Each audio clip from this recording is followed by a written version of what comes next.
जैसे बबूल के पेड़ हैं, तो ये मान के चलिए कि उस भूमि पर लड़ाई झगड़े की संभावना हमेशा ज्यादा रही। हरी दूब लगी हुई है, इसका मतलब है कि वो समृद्ध भूमि है, आप वहां पर बना सकते हैं। आपको गाय चरती मिल जाए तो आप बहुत अच्छी भूमि है वो।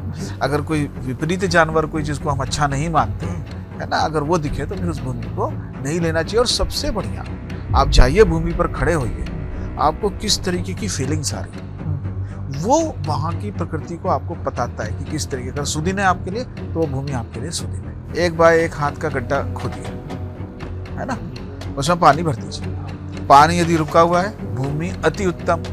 अगर मान लीजिए भूमि में पानी थोड़ा रुका हुआ है, थोड़ा कम हुआ है, वो मध्यम। और यदि पूरा नीचे चला जाता है उतनी देर में, तो आप समझिए उस भूमि आपके लिए उपयुक्त है ही नहीं। शेप जिस तरीके का प्लॉट का होगा, उस तरह की घटनाएं उसमें घटेंगी। जिस घर का नॉर्थ ईस्ट अच्छा होता है, उन्नत होता है, वहाँ पुत्र की प्राप्ति, धन की प्राप्ति, विवेक की प्राप्ति, सुख की प्राप्ति, समृद्धि की प्राप्ति, सम्मान की प्राप्ति, सभी प्रकार की प्राप्तियों का संकेत वहाँ पर बना रहता है। कम से कम मिनिमम 2 जगह से तो घर खुला होना ही चाहिए। सामने से तो खुल जाता है, पीछे से, बगल से, इससे, उस तरफ से, कहीं ना कहीं से उसको खुला रखना अति आवश्यक है, तभी एनर्जी का सर्कुलेशन बनता है। स्टेयर्स को हम यदि नॉर्थ ईस्ट में बनाते हैं, पुत्र को प्रॉब्लम आएगी और अगली पीढ़ी में पुत्र संतति भी रुकेगी। एपिलेप्सी जैसे या डिजीज, जेनेटिक डिजीज लेके पैदा होते हैं ऐसे बच्चे, है ना, कर्ज रहेगा उसका। प्रथम ईंट कहाँ रखी जाए, कितने भी ग्रंथ ले लीजिए, केवल एक ग्रंथ को छोड़ के। क्या आप जानते हैं गलत वास्तु से घर या बिल्डिंग बनाने से हेल्थ, वेल्थ एंड हैप्पीनेस सब इफेक्ट होता है। आज हम पूछेंगे वास्तु के वो सवाल जो ज्यादातर लोग कंस्ट्रक्शन के टाइम पे मिस्टेक करते हैं। यदि आप एक बिल्डिंग बनाने जा रहे हैं, अपना घर बनाने जा रहे हैं, या फिर आप बना चुके हैं और आप वास्तु रिलेटेड जो प्रॉब्लम्स है उसको फेस कर रहे हैं, तो ये एपिसोड, ये पॉडकास्ट आपकी थिंकिंग को चेंज कर देगा। वास्तु के हमारे साथ हैं एक्सपर्ट, जिनको आज 25 सालों से ज़्यादा वास्तु का अनुभव है। अपने देश के साथ विदेशों में जो वास्तु रिलेटेड सर्विसेज प्रोवाइड कर रहे हैं। हमारे साथ हैं मिस्टर संतोष मिश्रा सर, स्वागत है सर। नमस्कार सर। वास्तु जो है, वास्तु से रिलेटेड जो सर सबसे पहला प्रॉब्लम लोग ज़्यादातर फेस करते हैं, घर बनाने से पहले सबसे पहला वास्तु फैक्टर कौन सा चेक करना चाहिए?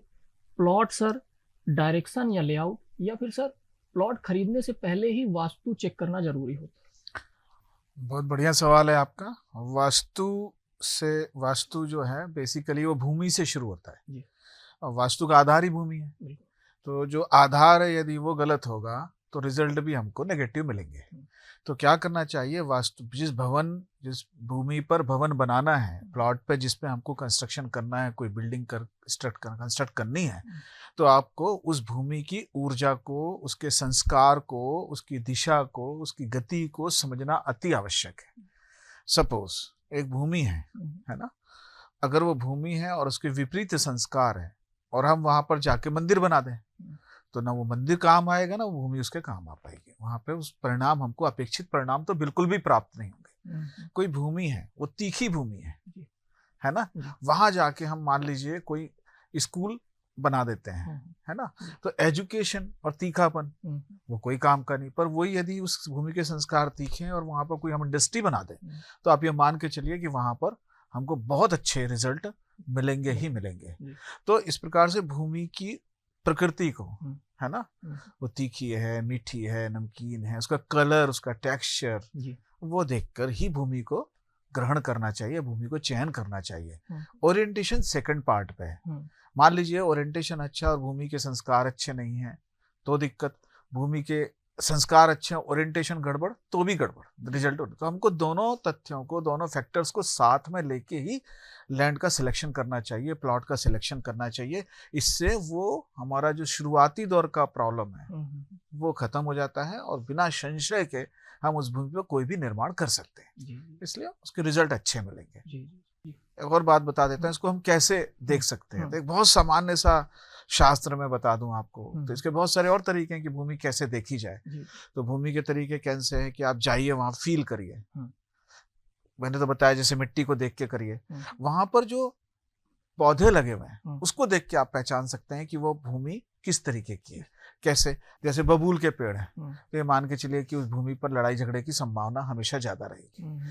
ऐसा नहीं कि वो भूमि नहीं ले सकते, पर उसकी शुद्धिकरण की प्रक्रिया भी है ना, उस प्रकार से हो सकता है। वो भूमि पर हरी दूब लगी हुई है, इसका मतलब है कि वो समृद्ध भूमि है, आप वहां पर बना सकते हैं। आप वहां पर अगर आपको ये भी समझ में नहीं आ रहा तो आप है ना कुछ जौ के दाने डाल दीजिए और जोड़ दीजिए। 15 दिन बाद देखिए आके अगर वो जौ के उगाता है तो वो भूमि समृद्ध है, आप वहां बना सकते हैं। मतलब उसमें प्राण ऊर्जा है जो प्रॉस्परस है, उसमें है ना कुछ पैदा करने की ताकत है। जिसमें पैदा करने की ताकत ही नहीं, वो क्या है भूमि काम की, तो उसकी प्रॉस्पेरिटी इस तरीके से समझ सकते हैं। आप वहां पर जाइए, कोई आपको गाय चरती मिल जाए तो आप बहुत अच्छी भूमि है वो। अगर कोई विपरीत जानवर, कोई जिसको हम अच्छा नहीं मानते हैं, है ना, अगर वो दिखे तो फिर उस भूमि को नहीं लेना चाहिए। और सबसे बढ़िया, आप जाइए भूमि पर खड़े होइए, आपको किस तरीके की फीलिंग्स आ रही है, वो वहां की प्रकृति को आपको बताता है कि किस तरीके। अगर सुदिन है आपके लिए तो वो भूमि आपके लिए सुदिन है, आपके लिए अच्छी है। एक और तरीका था जो बहुत पुराने में, भूमि की ध्वनि को समझा जाता था। ध्वनि कैसे समझते थे, तो वहाँ वो भूमि जो इसके एक्सपर्ट हुआ करते थे पुराने जमाने में, अब तो बहुत कम करते हैं, अब तो इंस्ट्रूमेंट बहुत आ गए हैं। जैसे मैं ही लेकर एंटीना पे काम करता हूँ, तो उसके आधार पर हम लैंड की साउंड एनर्जी को पकड़ लेते हैं। तो वो, लेकिन वो क्या करते थे, कान लगा के सुनते थे उसको। उसमें फिर विभिन्न प्रकार के जानवरों की आवाज आती थी, चीखने की, संगीत की आवाज आती थी, मीठी ध्वनि आती थी, कुछ जानवरों की आवाज अलग अलग प्रकार की थी। तो वो उसके आधार पर वो सिलेक्शन करते थे जमीन का कि ये इसके लिए उपयुक्त है, इसके लिए लगा लो। तो विभिन्न प्रकार की प्रक्रिया। और एक सामान्य सा बताता हूँ आपको, कुछ मत करिए, 1 बाय 1 हाथ का गड्ढा खोदिए, है ना, उसमें पानी भर दीजिए, 100 फीट दूर जाइए, 100 कदम दूर जाइए, 100 कदम बार वापस आइए। पानी यदि रुका हुआ है, भूमि अति उत्तम। अगर मान लीजिए भूमि में पानी अंदर चला गया पूरा, मतलब थोड़ा रुका हुआ है, थोड़ा कम हुआ है, वो मध्यम। और यदि पूरा नीचे चला जाता है उतनी देर में, तो आप समझिए वो भूमि आपके लिए उपयुक्त है ही नहीं। टेक्निकली भी समझे, पोरस भूमि है ना। फिर वो जिसमें इतना, भूमि तो आधार है ना, वो जितनी सॉलिड होगी उतनी उसकी स्ट्रेंथ होगी, वही स्टेबिलिटी देती है ना। तो पोरस भूमि में मैग्नेटिज्म भी वीक रहता है, इसलिए उस पार्ट को ध्यान रखते हुए उस भूमि को रिजेक्ट किया गया है। इतने साइंटिफिक मेथड पहले होते नहीं थे, अभी हमारे समझने के लिए कि वो क्यों करते थे। हमारे ऋषि मुनियों की जो दृष्टि थी बहुत सूक्ष्म थी, बहुत सूक्ष्म थी। वो जितना स्थूल जगत को जानते थे, उससे उससे ज्यादा सूक्ष्म और उससे ज्यादा अति सूक्ष्म, वो तीनों का अलाइनमेंट करने का विज्ञान है वास्तु। इसलिए भूमि से शुरू करते थे। सर, इसी केस में जो ज्यादातर लोगों का एक डाउट रहता है, वो ये रहता है सर कि जैसे प्लॉट खरीदने जाए तो इरेगुलर प्लॉट और जो रेक्टेंगल प्लॉट, स्क्वायर प्लॉट्स हैं, तो क्या इरेगुलर प्लॉट्स सही नहीं होते हैं, या फिर उसको भी सही किया जा सकता है कुछ चीज़ों का? बिल्कुल सही किया जा सकता है। आजकल हमारे पास जगह भी कम है, तो इरेगुलर प्लॉट्स तो अच्छे हैं ही नहीं है, तो अपनी बात है, क्योंकि शेप जिस तरीके का प्लॉट का होगा उस तरह की घटनाएं उसमें घटेंगी। तो वो हमको उस प्लॉट को हम रेक्टेंगल बना के, या जिस पर्पस के लिए हमको यूज होना है वैसा बना के उसको प्रयोग करने से कोई दिक्कत नहीं आती। पर काटने की तरीके विधिवत होने चाहिए। आजकल वो छोटा सा 50-100-200 फीट की उसमें एक कॉपर स्ट्रिप डाल देते हैं, तार डालते हैं कॉपर, उस कितना ताकत होगा उसमें। उसके लिए विधिवत आपको वॉल से ही सेपरेट करना पड़ेगा और उसके एनर्जी लेवल्स अलग क्रिएट करने पड़ेंगे, दोनों के ब्रह्म स्थानों को एक्टिवेट करना पड़ेगा, तब उसके परिणाम आएंगे। सर, जो अपना नॉर्थ ईस्ट ईशान कोण होता है, तो ईशान कोण को वास्तु में इतना पावरफुल क्यों माना जाता है, और कंस्ट्रक्शन में यहाँ क्या गलतियां ज्यादातर लोग करते हैं? बहुत बढ़िया क्वेश्चन है। ईशान कोण तो हमारा देव स्थल मानते हैं, मोस्ट वेलकम एनर्जी वहीं की है। क्या है सिद्धांत इसमें, क्या करता है भारतीय वास्तुशास्त्र, दो धाराओं का सिद्धांत लेके चलता है। चाइनीज वास्तु जीरो सिद्धांत लेके, जीरो उस पे स्ट्रीम पे काम करता है। इंडियन वास्तु 2 स्ट्रीम थ्योरी पे काम करता है। अभी क्या है, मान लीजिए ईस्ट से लाइट आ रही है, नॉर्थ से मैग्नेटिज्म आ रहा है, ये दोनों मिलके ईस्ट की लाइट को हम ऐसा नहीं मानते। ईस्ट की जो एनर्जी है वो बेसिकली प्राणिक ऊर्जा है। अब वो प्राणिक ऊर्जा और जो मैग्नेटिज्म है ना। हाँ। ये दोनों स्ट्रीम मिलती जी। हैं, तो जब दो धाराओं का संगम होता है वहां पे एक तीसरी एनर्जी क्रिएट होती है, वो जो प्लाज्मा लेवल पे काम करती है और वो एक्स्ट्रा ऑर्डिनरी पॉजिटिव एनर्जी से भरी होती है। वो उन्मेष की दिशा है, वहाँ उदान वायु काम करती है। उदान प्राण वायु बोलते हैं। उदान प्राण वायु उठते हुए प्राण को शक्ति देने की ताकत रखता है। उठता हुआ मतलब उठा हुआ, है ना, जो आपके इसी एरिया से कनेक्टेड होता है। आप यदि योग शास्त्र को पढ़ेंगे तो आपको पता चलेगा कि ये वाला पोर्शन जो है वो उदान वायु संचालित करती है। तो जिस भी भवन में उदान वायु काम करती है ना, वो सशक्त हो जाता है, बलशाली हो जाता है और विजडम काम करता है, विवेक काम करता है, और वहां पर बाकी जो धाराएं हैं वो वीक पड़ जाती हैं। तो उस प्रकार से उस घर में हमेशा, जिस घर का नॉर्थ ईस्ट अच्छा होता है, उन्नत होता है, वहां पुत्र की प्राप्ति, धन की प्राप्ति, विवेक की प्राप्ति, सुख की प्राप्ति, समृद्धि की प्राप्ति, सम्मान की प्राप्ति, सभी प्रकार की प्राप्तियों का संकेत वहां पर बना रहता है। वास्तुशास्त्र संभावना का शास्त्र है।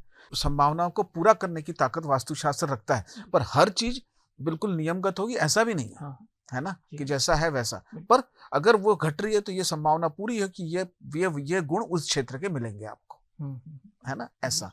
तो अब जब दो धाराएं मिली, संगम बना, नई ऊर्जा क्रिएट हुई। आप नदियों के आधार पर भी समझ सकते हैं। जहां पर संगम रहता है वहां का हम उसको तीर्थ के रूप में भारतीय परंपरा में पूजा जाता है। सारे मतलब हमारा वैदिक परंपरा में उनको हमने यही माना, हमारी पूरी परंपरा यही है। तो वैदिक, उसका कारण क्या, जब दो धाराएं मिलती तो वहां एक तीसरी ऊर्जा का उत्पन्न होता है, और वो तीसरी ऊर्जा के गुण उसके मिलने की दिशा के आधार पर तय हो जाते हैं। यही स्ट्रीम यदि साउथ और वेस्ट से मिलेगी तो डिस्ट्रक्शन होगा, अगर ये नॉर्थ ईस्ट में वो मिल रही है ऊर्जा तो कंस्ट्रक्शन होगा। ये फर्क पड़ जाता है, समझिए बात को। तो नॉर्थ ईस्ट इसीलिए बहुत पॉजिटिव जोन मानते हैं। वहां पर हम देव स्थल की स्थापना करते हैं, वहां हम पढ़ने का स्थान बनाते हैं, वहां पे हम लाइट वेटेड एरिया बनाते हैं ताकि वहां से फ्री, इम्पीडेंस फ्री एनर्जी वहां पर विदाउट रुकावट प्रवेश करे, एंट्री करे, ताकि घर में एक पॉजिटिव एनवायरनमेंट क्रिएट हो। पॉजिटिव एनवायरनमेंट का क्या मतलब है, यहाँ पर जब वहां से प्रवेश करती है ना, तो जब वो जो है ना नॉर्थ और ईस्ट की एनर्जी प्रॉपर फ्री, और वहां पर जब उदान वायु का निर्माण हो गया तो ये वहां पर घर में पूरी एक क्लॉकवाइज एनर्जी घूमने लगती है। जब वो क्लॉकवाइज एनर्जी घूमती है तो जिस भी एरिया में क्लॉकवाइज एनर्जी होगी वहां पर जो साउंड एनर्जी है, हर स्पेस में एक साउंड एनर्जी होती है, एक इलेक्ट्रिकल एनर्जी होती है, एक थर्मल एनर्जी होती है। तो ये साउंड एनर्जी एक संगीत पैदा कर देती है, म्यूजिक में कन्वर्ट हो जाती है। इलेक्ट्रिकल एनर्जी अपवर्ड डायरेक्शन में फ्लो करने लगती है, और जो टाइम, जो ताप है ना, ये टाइम फ्रेम जो इन दोनों का टाइम बढ़ा देता है। तो आपकी शुभ घटनाओं का समय बढ़ जाता है, शुभ घटना बढ़ जाती है, शुभ घटना का समय बढ़ जाता है, और वो आपको हमेशा उत्थान की ओर, उन्मेष की ओर लेके जाता है। इसलिए नॉर्थ ईस्ट की ऊर्जा अत्यधिक, नॉर्थ ईस्ट एरिया जो है वो इम्पोर्टेंट हो जाता है। अब दोष क्या होते हैं, जनरली एक बड़ा दोष मैं आपको बताता हूँ, लोग नॉर्थ ईस्ट बढ़ा हुआ होना चाहिए तो बिल्डिंग का नॉर्थ ईस्ट बढ़ा देते हैं। वो सबसे बड़ा मिस्टेक है। क्यों? क्योंकि आपने कोई भी कंस्ट्रक्शन किया तो आपने अर्थ एलिमेंट को बढ़ा दिया। अब प्रोपोर्शनेटली एरिया तो बढ़ा, पर आपने वहां पे कंस्ट्रक्शन भी बढ़ा दिया, लोड बढ़ गया। तो वो जो एनर्जी फ्री आनी है इन कंपैरिजन टू लोड बढ़ा साउथ नॉर्थ ईस्ट में बढ़ने से, वो ऑब्स्ट्रक्ट होगी, वो रुकेगी, और वो जो अर्थ एलिमेंट है वो पुरानी वहां की पॉजिटिव एनर्जी को एब्जॉर्ब कर लेगा। तो आपको मिला क्या? जीरो, राइट, है ना। तो उससे कोई कुछ पॉजिटिविटी नहीं आती। प्लॉट में खाली एरिया में आप नॉर्थ ईस्ट बढ़ाइए, वो आपको अच्छे रिजल्ट देगा। बिल्डिंग का नॉर्थ ईस्ट बढ़ाना उचित नहीं है। वहां सीढ़ियां मत बनाइए। सीढ़ियां बनाना सबसे, अगेन सीढ़ियां बनाने से लोड बढ़ जाएगा, अर्थ एलिमेंट भी क्रिएट हो जाएगा। अगर वो क्लॉक एंटी क्लॉकवाइज तो और बढ़िया हो जाएगा, और नुकसान करेगा वो। तो इस प्रकार से करेला नीम चढ़ा जिसको बोलते हैं, इस तरीके से वो नुकसान करेगा। वहां वॉशरूम बना दिया आपने कोई स्टोर रूम बना दिया, तो वहां पर हमको इस बात का ख्याल रखना कि नॉर्थ ईस्ट में जितना खुला हल्का होगा वो उस तरीके की पॉजिटिव एनर्जी को क्रिएट करेगा, बढ़ाएगा, और वो पूरे घर के लिए एक शुभदायी परिणाम लेके आता है। सर, इस वाले में जो एक पोर्शन था, जैसे नॉर्थ ईस्ट में जो अपन स्टेयर की बात कर रहे हैं, हाँ, तो कुछ वास्तु शास्त्र में ऐसा लोग बोलते हैं कि स्टेयर देने का कोई विशेष इशू नहीं है, तो वो कितना सही है सर, या फिर नहीं देना चाहिए? बिल्कुल नहीं देना चाहिए। देखिए, बिल्कुल अच्छी बात बोली। वैसे शास्त्र में तो लिखा आप कहीं पर भी स्टेयर्स बना सकते हैं जी, चारों दिशाओं में बनाई जा सकती है, क्लॉकवाइज बनाई जा सकती है, जी। पर ये हमको समझना पड़ेगा किसके रिस्पेक्ट में कहा है। हम्म, जब ये देखो, वास्तुशास्त्र की रचना मंदिरों के लिए हुई पहले, हम्म, फिर राजप्रसादों के लिए हुई। हम्म, वास्तुशास्त्र में स्टेट्स का क्या रोल हो सकता है? एक तो मोमेंट का हो सकता है, दूसरा उसका लोड का हो सकता है। अब जो राजमहल तो कितने बड़े बड़े होते थे, बिल्कुल उसके प्रोपोर्शनेटली यदि स्ट्रक्चर के प्रोपोर्शन में देखें तो सीढ़ियां कितनी बड़ी होगी, कुछ भी नहीं, कुछ भी नहीं। तो उसका बहुत प्रभाव नहीं पड़ता था। जी। इसलिए हाँ। उसको इस तरीके से हम ले सकते हैं कि उनके उस रिस्पेक्ट में यदि देखना जाएंगे तो वो ठीक बोलते हैं। पर आज जब 1000 स्क्वायर फीट का 2000 3000 स्क्वायर फीट का प्लॉट है, बल्ब घर बना हुआ है, उसमें नॉर्थ ईस्ट में आप सीढ़ियां बना दिए, वैसे ही इतना पोल्यूशन है ना। इस पोल्यूटेड एनवायरनमेंट में आपके लिए सबसे ज्यादा जरूरत यह है कि घर में एक शुद्ध वातावरण बने, है ना। जी बिल्कुल। ठीक है, एनर्जी की जरूरत तो है ही है। बिल्कुल। तो उस पार्ट में और हम नॉर्थ ईस्ट में स्टेट्स बना दें तो क्या होगा? ब्लॉक हो जाएगी, छोटा ब्लॉक होगा। तो आपको वो चीज तो वहां रखना ही उचित नहीं है किसी भी इसमें। जी जी। हाँ, ये एक बड़ा डाउट आपने क्लियर कर दिया सर। ऑडियंस को ये हमेशा डाउट रहता है, वो कमेंट भी करती है। सर जो अगला क्वेश्चन है वो ये है कि फाउंडेशन और एक्सकेवेशन जब खुदाई होती है के टाइम कौन कौन सी वास्तु गलतियां फ्यूचर में प्रॉब्लम क्रिएट करती हैं और क्या चीज करने से बेहतर हो सकता है? देखिए, खाद के संदर्भ में तो जिसको आप खुदाई बोल रहे हैं, वो खाद के, तो खाद के अलग अलग समय पे विधान बताए गए। खाद को जो हम कर रहे हैं वैसे उसके 3 समय पे अलग अलग, एक तो पूजा के समय, एक शुद्धि के समय, और एक स्टोन्स, मतलब हम जो पहली खुदाई कर रहे हैं जो कॉलम बनाने के लिए। तो इसमें है ना, बेसिकली राहु मेथड का उपयोग किया जाता है। 3 महीने सूर्य एक दिशा में है, उसमें अलग दिशा डिसाइड होगी। 3 महीने सूर्य अलग दिशा में है, उसकी उत्तरायण दक्षिणायन चलता है ना। जी जी। तो 3-3 महीने अलग अलग राशियों के हिसाब से, 12 राशियों में, तो 3-3 महीने में है वो राशि जिन राशियों में है उसमें एक अलग दिशा, 3 राशि जो है वो एक दिशा, फिर दूसरी एक दिशा, फिर ऐसे करके 4 अलग अलग दिशाएं राहु मुख की बनती हैं। उस राहु मुख के अनुसार सांप की एक आकृति का, मैंने अपनी किताब में ला रहा हूँ उसको, सांप की एक आकृति, और पहले भी शास्त्र में दिया गया है। उस आधार पर उसकी कुक्षी के बाएं तरफ उदान कहा गया, यहाँ से खाद शुरू करिए। अगर हम जहां पर मुख्य, अगर उस जगह धोखे में जाने अनजाने करते तो उस भवन में बाद में भी और पहले भी बड़ी दिक्कतें आती हैं। वो बन ही नहीं पाएगा, और बन गया तो दिक्कत करेगा, ऐसा। तो इसलिए उसका विधान एक बताया गया है। जनरली लोग एक थंब रूल बना रखे हैं कि नॉर्थ ईस्ट में गड्ढा होना चाहिए, पहला गड्ढा हल्का होना चाहिए, गड्ढा होना चाहिए, उचित होता है।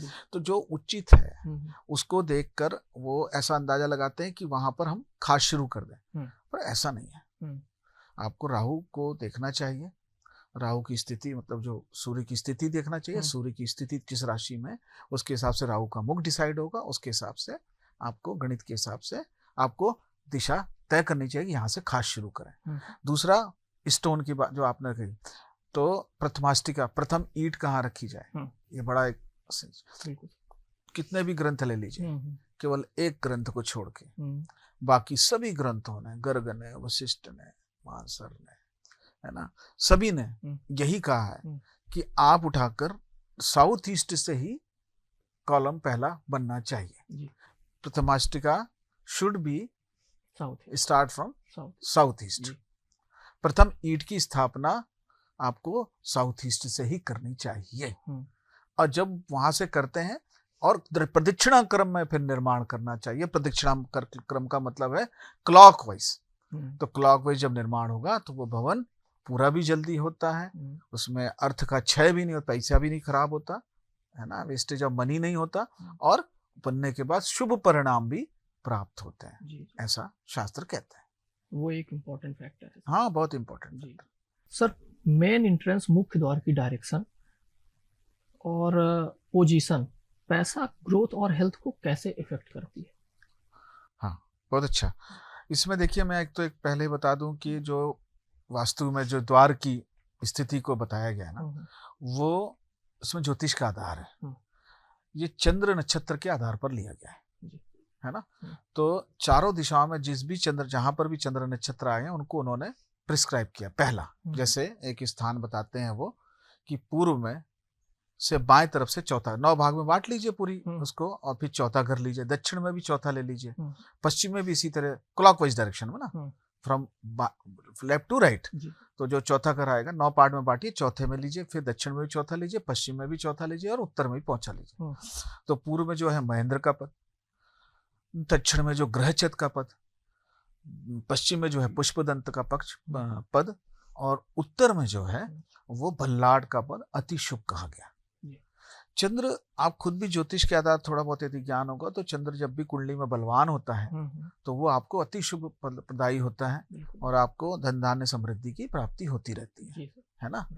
तो इस तरीके से हमको वो एक्चुअली ऊर्जा के सिद्धांत पे काम करता है। तो इसको कनेक्ट किया उन्होंने। फिर उन्होंने कहा कि पूर्व में एक द्वार और ले सकते हो आप जयंत का, दक्षिण में कोई नहीं, पश्चिम में कोई नहीं, उत्तर में मुख्य का और भल्लाट का द्वार ले सकते हैं, साथ में सोम का पद भी ले सकते हैं, मध्य का। पर कहीं कहीं लिखा है कि मध्य द्वारे कुल नाश का, तो मध्य का द्वार भी कुल का नाश करता है, इसलिए इसको केवल मंदिरों में उचित माना गया है। राजप्रसादों के लिए होते हैं, ऑफिसर्स के लिए बहुत अच्छा माना गया, पर घरों के लिए बहुत अच्छा नहीं माना गया। तो इस तरीके से ये उन्होंने एक स्थान बताया है। केवल हमको ये समझना है कि उसमें जो गणित लगाई गई है, गणित विधि से निकाला एक तो है ना, वास्तु पुरुष को जो कल्पना करते हुए इसको 9 भाग में D98 और 81 D64 में भी करते हैं, पर पदों की संख्या वही आती है। तो वहां पर लेते हुए उन्होंने केवल इस बात का आधार रखा कि चंद्र नक्षत्र का प्रवाह वहां पर होने से बाकी सब चीजें अपने आप घर में चंद्र का प्रवाह, चंद्र नाड़ी का प्रवाह बढ़ जाता है ना, जो हम कहते हैं ना ईडा पिंगला, तो ईडा नाड़ी का काफी वहां पर एक्टिवेशन बन जाता है वैसा होने से, और उसके हमको बहुत अच्छे परिणाम भी मिलते हैं। जी हाँ सर, इसी में ज़्यादातर लोगों को ये डाउट रहता है, और इंडियन उसमें ज़्यादातर लोग ये मानते हैं सर कि जो साउथ फेसिंग प्लॉट उसको लोग खरीदने से बचते हैं। तो ऐसा क्या है सर इसके पीछे, लोग ऐसा क्यों कहते हैं, और क्या दिशाएं, कोई भी दिशा सर अशुभ होती है? देखिए, साउथ जो है वो मैक्सिमम थर्मल एक्टिविटी का जोन है, ठीक है। अगर थर्मल एक्टिविटी ज़्यादा रहती है वहाँ पर, तो हम क्या करते हैं कि कोशिश ये करते हैं कि पूरे स्ट्रक्चर को उसी तरफ बढ़ा लें, है ना।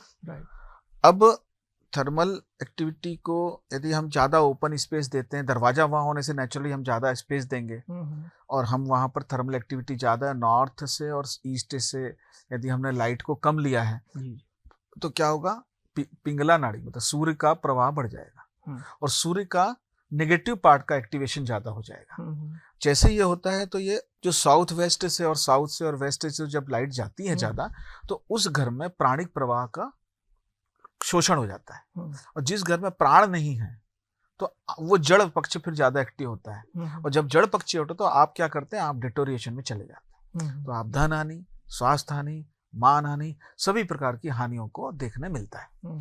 साउथ का मैं आपको, अगर आप बोलें कि वो कैसी दिशा होती, तो मैं बोलूंगा बहुत अच्छी दिशा होती है ना, वो शक्ति है, पावर है। लेकिन अगर आपने उसको उन्नत होती दिशाओं से, मतलब प्रोडक्टिविटी जहां पर ज्यादा है, प्रोग्रेशन ज्यादा है, उस डायरेक्शन से यदि कनेक्ट नहीं किया, सस्टेनेबल एनर्जी ज्यादा है, उस दिशा से कनेक्ट नहीं किया, उस दिशा की ऊर्जा को भी संतुलित नहीं किया, तो यही दिशा आपको दिक्कत देगी। अन्यथा मैं आपको साउथ फेसिंग देश के कई पॉलिटिशियंस हैं जिनके साउथ फेसिंग घर है, और they are doing very well, क्योंकि वो पावर की डायरेक्शन है, आपके अंदर में इच्छा जागृत करती पावर की। जब पावर की इच्छा जागृत होती है तो आदमी करता है, पर नॉर्थ और ईस्ट की एनर्जी को यदि बैलेंस करते हुए साउथ की एनर्जी को यूज किया जाए, वो भवन आपको हर तरह की इच्छा पूरी करने की ताकत देता है।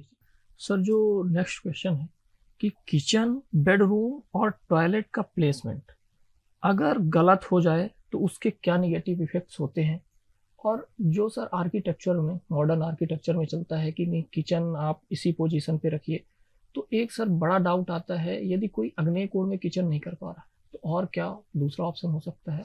हाँ बिल्कुल हो सकता है। देखिए, हम तत्व के आधार पर किचन की स्थापना किस आधार पर हुई, एक तो देवता पदों के आधार पर हो, है ना।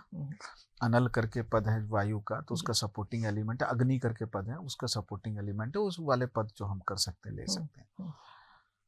ये जो सूर्य के प्रकाश है ना, हम्म। ऐसे ऐसे घूम रहा है, जी। तो जब हमारा सुबह का टाइम है, उसके एक समय के बाद में ये सूर्य का प्रकाश है ना, एक एल्टीट्यूड पे आता है जहां पर वो 45 डिग्री पर पूरे साउथ ईस्ट के कॉर्नर पे लाइट फेंकता है, लाइट आती है उसकी।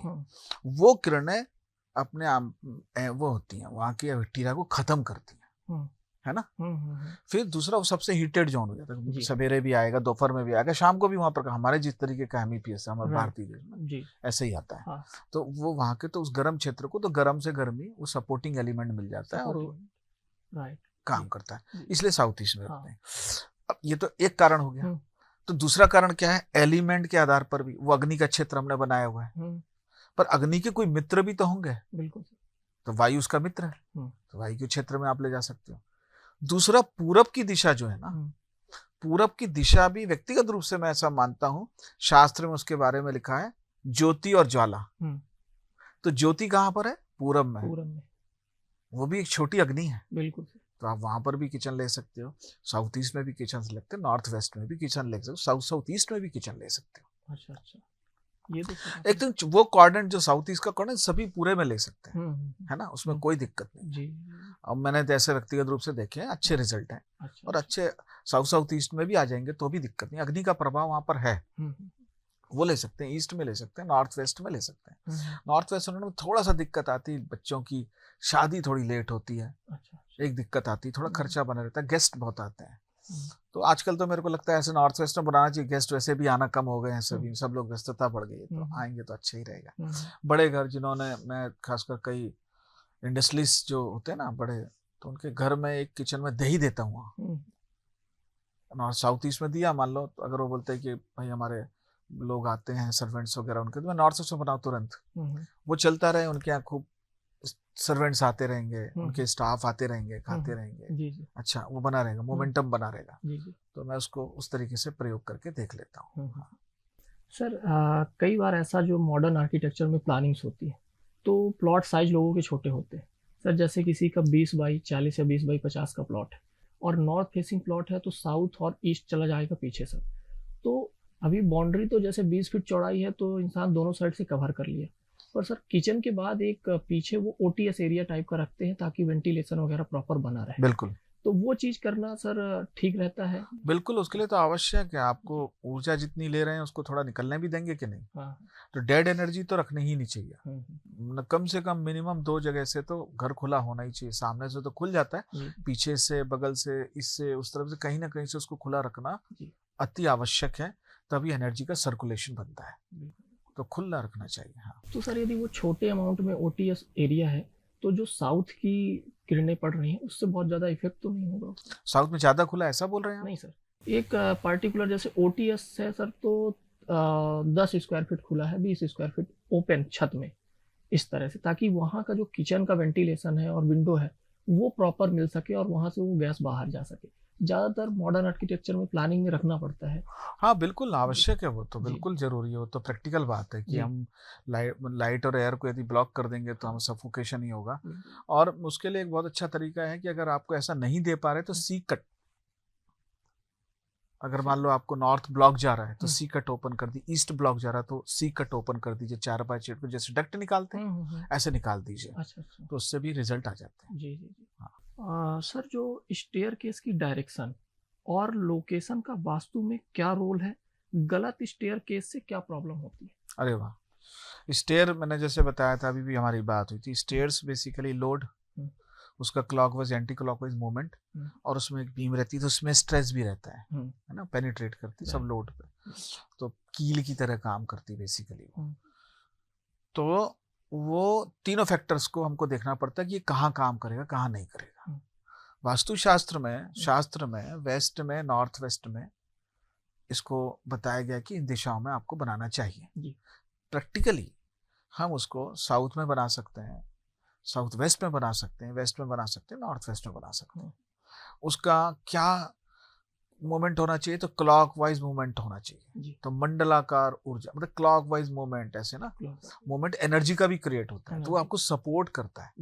जैसे मैंने बताया कि हम लोगों को घर में यदि ध्वनि को संगीत में बदलना है तो आपको क्लॉकवाइज मूवमेंट एनर्जी का चाहिए, है ना। कभी हम मौका लगेगा तो मैं आपको ये भी बताऊंगा कि नॉर्थ वेस्ट से में वायु क्यों ली गई है, वो भी बताऊंगा। आज हमारे पास समय कम है, ताकि वो घर में किस तरीके से वो क्लॉकवाइज मूवमेंट क्रिएट करती है, है ना। कितना इतना मतलब हमारे ऋषियों के प्रति बड़ा श्रद्धा से मन भर जाता है मन, कि देखो कितनी सूक्ष्मता से इतने बड़े विज्ञान को इतने छोटे से में कह के चले गए, और उन्होंने बिल्कुल प्रकृति को रोम कण कण को समझा दिया कि एक एक चीज का उपयोग करो, सदुपयोग करो, है ना, उपभोग करो प्रकृति का, ऐसा कह रहे हैं जी, है ना। तो उसको समझाया भी कि इस तरीके से करना, उसमें बड़ा देखो उन्होंने बिल्कुल शानदार तरीके से विज्ञान है उसके सूत्र समझने जाएंगे ना तो आपको समझ में आएगा कि कितना अब गहरा विज्ञान है। तो ये जो क्लॉकवाइज मूवमेंट का मैंने जैसे बताया, तो ये जो स्टेयर्स हैं, इस स्टेयर्स को हम यदि नॉर्थ ईस्ट में बनाते हैं, load, stress, earth element shift हो गया, है ना, ब्लॉकेज ऑफ एनर्जी हो गई, तो नॉर्थ ईस्ट में होगा तो आप ये मान के चलिए कि उस घर में किसी न किसी को ब्रेन से रिलेटेड प्रॉब्लम आएगी, डिफरेंसेस रहेंगे ओपन, पुत्र को प्रॉब्लम आएगी, और अगली पीढ़ी में पुत्र संतति भी रुकेगी, है ना, लड़कियां पैदा हो भी और हो गई तो उनको दिक्कत रहेगी, एपिलेप्सी जैसे या डिजीज, जेनेटिक डिजीज लेके पैदा होते हैं ऐसे बच्चे, है ना, बहुत सारी प्रॉब्लम्स आने की पूरी संभावना बनी रहती है, और फैक्टर्स भी होने चाहिए। ये चीजें हैं तो आपको दिक्कतें आएंगी, कर्ज रहता है, कर्ज रहेगा उस घर में, तो ये सब समस्याओं से वो बचने के लिए आपको नॉर्थ ईस्ट में तो स्टेट्स नहीं ही बनानी चाहिए। साउथ ईस्ट में बनाने से फीमेल्स को इशू कभी कभी आते हैं, ईस्ट में बनाने से भी वो ब्लॉकेज ऑफ एनर्जी है, राहु बेसिकली इसको मानते हैं लाल किताब में, तो राहु शिफ्ट कर दिया तो उसका भी एक इशू आता है। बाकी डायरेक्शन नॉर्थ में भी इसको बहुत उचित नहीं मानते, फीमेल्स को घर में दिक्कतें जाती है, आपस के डिफरेंसेस काफी बढ़ जाते हैं, ग्रह सुख में कमी होती है। बाकी समय बाकी दिशाओं में आप स्टेट्स को लें, आपको अच्छे परिणाम क्लॉकवाइज डायरेक्शन में, हाँ बहुत अच्छे परिणाम। मतलब सर नॉर्थ ईस्ट और साउथ ईस्ट हम छोड़ के चले, south east, east, north east and north, अच्छा 4 डायरेक्शन। सर जो अपना वाटर टैंक होता है और बोरवेल हो गया, और सर उसके बाद जैसे घर बनने के बाद जो ऊपर पानी की टंकी रखी जाती है ओवरहेड के लिए, तो इनके लिए सर वास्तु में क्या रोल है और कहाँ पे रखना बेहतर रहेगा? हाँ, अंडरग्राउंड टैंक तो नॉर्थ ईस्ट में रखिए, नॉर्थ की तरफ जी, है ना। एक चीज याद रखिए कि डायगोनल एक्सिस पे कोई भी पानी का टंकी नहीं आना चाहिए। नॉर्थ ईस्ट से साउथ वेस्ट जो डायगोनल है वहां पर नहीं आना चाहिए, बोर भी उनमें नहीं आना चाहिए। नॉर्थ ईस्ट में थोड़ा हटा के नॉर्थ की तरफ करेंगे ज्यादा बेहतर है। जैसे जैसे ईस्ट की तरफ हम पानी ले जाते हैं ना, अग्नि तत्व कमजोर होने लगता है जी, फायर मैंने बताया ज्योति ज्वाला, राइट है ना, तो इग्निशन पॉइंट ज्योति खत्म हो गया, तो इसीलिए शास्त्र में बोला कि पूर्व दिशा में पानी पुत्र की हानि, साउथ ईस्ट में पानी पुत्र की हानि, ये बोला है, इसलिए उसको अवॉइड करना चाहिए। नॉर्थ की तरफ पानी ले लीजिए, नॉर्थ ईस्ट से लेकर नॉर्थ तक आप कहीं भी ले सकते हैं, बेटर है। नॉर्थ में भी ले सकते हैं, वहाँ पे सोम देवता है, पानी जल का स्थान है वो, जल के देवता, तो वहाँ पे ले सकते हैं आप, वहाँ पर ले सकते हैं आप। और ओवरहेड टैंक जो है, अंडरग्राउंड टैंक भी बोर की जगह पे आ सकता है ना, इस जगह पे। और ओवरहेड टैंक है ना, आप वेस्ट में लीजिए, पश्चिम की दिशा जो है वरुण देवता, जल के देवता जी, बरसात के देवता कौन है? बिल्कुल है ना, तो उनको वरुण देवता को हम ऊपर में ही रखते हैं, पश्चिम में रखते हैं, और उनके रहने से हमको समृद्धता, प्रोस्पेरिटी जो भी हम चाहते हैं वो हमको प्राप्ति होती है, धन धान्य की प्राप्ति होती है, और उसके बरसने, पानी के बरसने सब कुछ उगता है ना, बिल्कुल मतलब जिंदा रहने की ताकत, जीवनी शक्ति बड़ी बढ़ती है। अगर पश्चिम में अगर आप पानी का टंकी रखते हैं तो जीवनी शक्ति बढ़ जाती है, वाइटल एनर्जी भी बढ़ती है जी। फिर अगर आपको लगता है कि वहां नहीं बन पा रहे तो टंकी का एक लोड भी करेक्टर है ना, हम बनाएंगे टंकी तो सीमेंट यूज होगा, ईंटें दीवारें यूज होंगी, तो फिर उसको वेस्ट से लेके आप साउथ वेस्ट तक कहीं भी यूज कर लें चलेगा। पर इसके अलावा कहीं भी आप यूज करेंगे तो आपको परेशानी होगी। साउथ ईस्ट में यदि टंकी है तो मान के चलिए कोई ना कोई 2 कारण होंगे, एक तो वो डिले करेंगे प्रोग्राम में, प्रोकास्टिनेशन है ना, एक सबसे बड़ा टालना, और दूसरा नशा जरूर करेंगे, आपको मिलेगा ही मिलेगा नशे में, लेट उठना भी नशा ही है, ऐसे आपको कैरेक्टर्स मिल जाएंगे जी।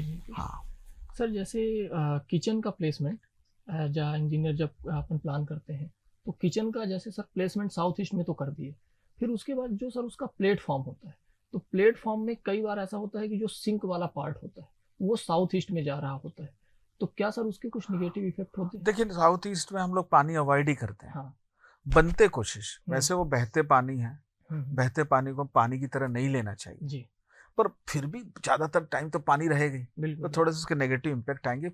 अग्नि कमजोर होगा, हम्म, जब अग्नि कमजोर होगी तो उसके नेगेटिव रिजल्ट आएंगे। तो उसको हटा के थोड़ा दूसरी जगह करना ज्यादा बेहतर। अग्नि को बल मजबूत रखना हमारे लिए ज्यादा आवश्यक है ना। श्री की प्राप्ति होती है, बल की प्राप्ति होती है, क्रिएटिविटी बढ़ती है आपके अंदर में तर्क बढ़ते हैं, बहुत सारे पॉजिटिव जो उसके इफेक्ट हैं वो वहां पर बढ़ते हैं। तो अग्नि को तो संतुलित रखना ही चाहिए। बिल्कुल।